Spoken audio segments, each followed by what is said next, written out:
Hello everybody, my name is Marco, and today I'm going to be showing you how to code Grover's algorithm on a quantum computer. Just a quick side note, I do have a little bit of a cold right now, so my apologies if this sounds really bad.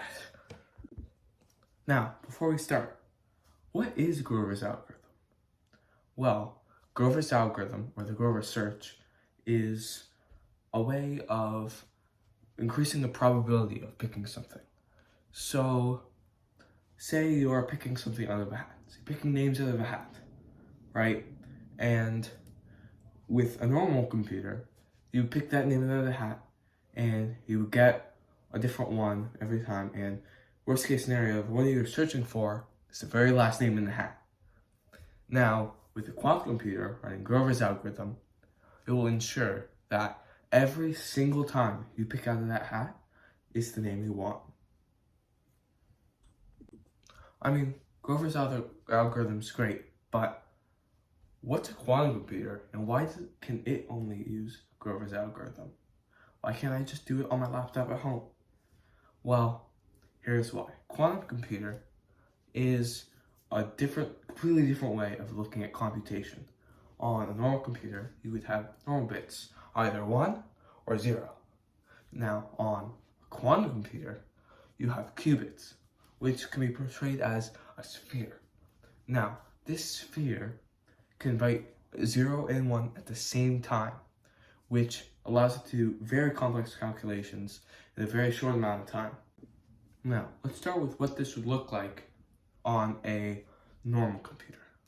So let's just get a normal list of numbers.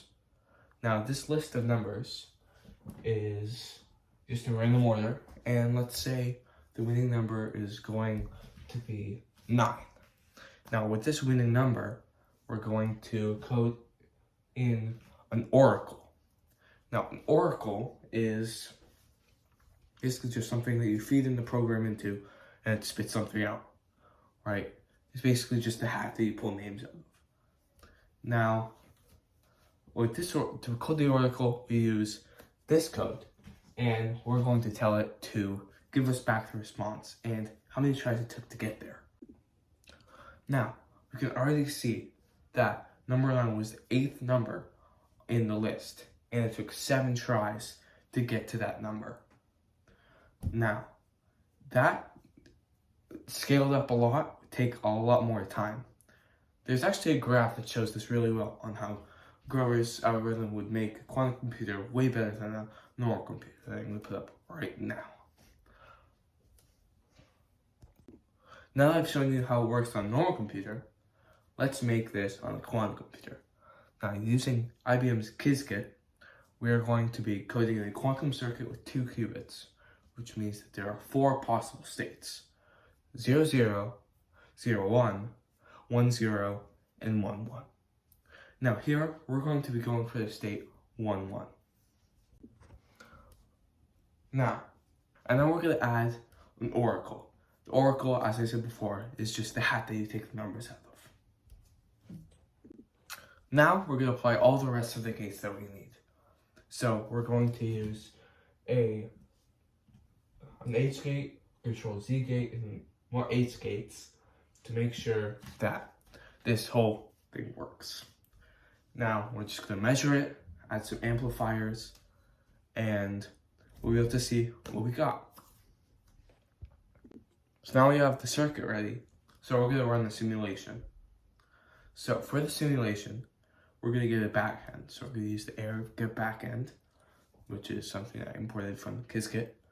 And now we're going to just run that simulation and see how many times we can get 1, 1 on the first try. So here we ran the simulation 1,024 times, and 1,024 out of those 1,024 times, we got the state 1, 1. Now this is all great, but let's run this on a real quantum computer. Well, you may be thinking, a real quantum computer? Did you just build it in your garage or something? Well, no. I'm using one of IBM's quantum computer. With Qiskit, you can import all of IBM's circuits and basically remote into one of their quantum computers. So, Now that we have our simulation, let's run this on a real quantum computer. So we're going to use this code to connect to IBM's quantum computer, and you can see here that we're connecting to IBM's Nairobi. And then now we're just going to run the code and use the job to get our graph. So as we can see from these graphs, with a quantum computer, we have an 84% success rate of getting the state that we want the first time. In my opinion, that's a bit better than 8 times.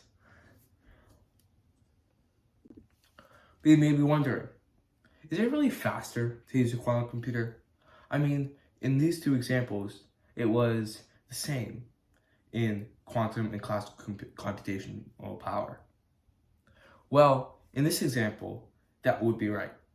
But if you scale this up and have, say, way more numbers, say you have 50 numbers in your graph, then it would get exponentially faster to use a quantum computer over a classical computer.